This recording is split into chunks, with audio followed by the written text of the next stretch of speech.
tolong bujuk saya supaya sholat. Puasa saya lakukan, semua saya lakukan kecuali sholat.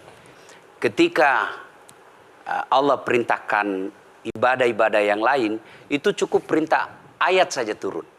Allah perintah haji, ayat saja turun. Allah perintah puasa, ayat saja turun. Allah perintah bayar zakat, ayat saja turun. Tapi ketika Allah perintah sholat, tidak boleh ayat turun.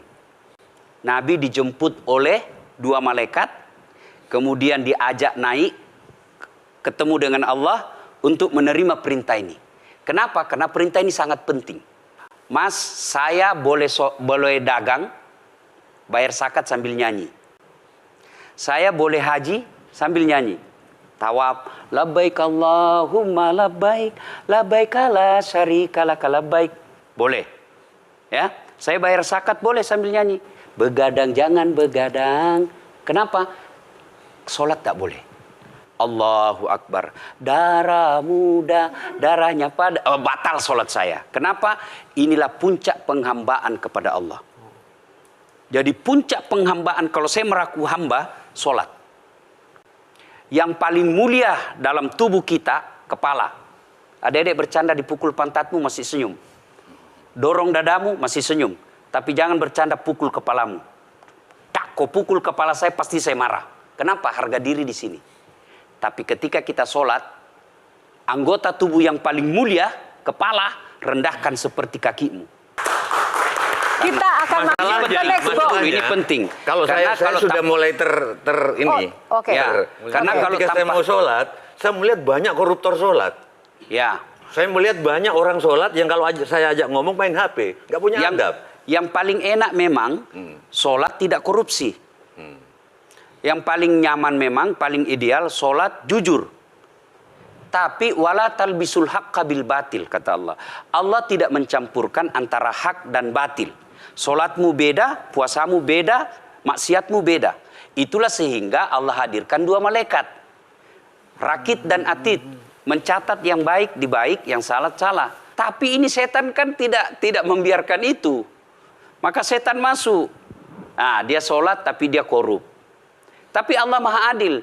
Maka ditimbanglah nanti. Mana yang lebih banyak, kebaikanmu atau keburukanmu.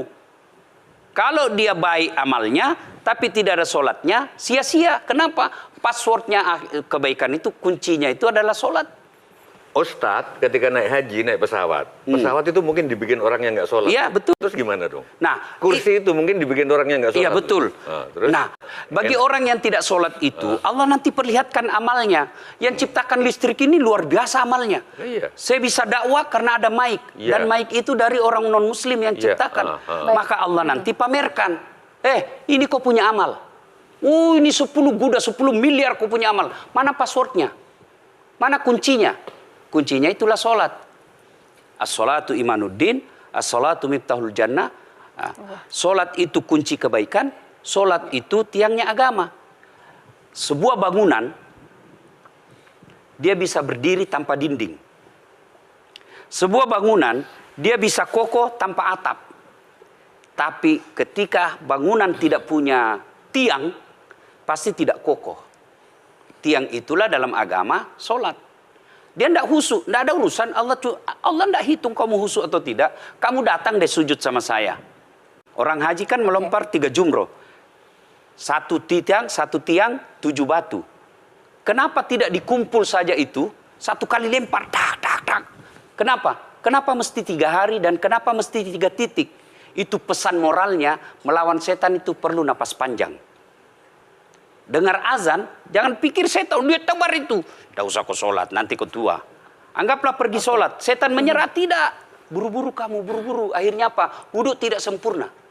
Anggaplah Anda wudhu dengan sempurna. Setan menyerah, tidak. Masuk masjid. Tidak usah sholat sunnah, tidak usah sholat sunnah. Prinsipnya setan, kalau dia tidak bisa dikalah, jangan untung. Nah, gimana Mbak Teja? Udah teryakinkan? Oke.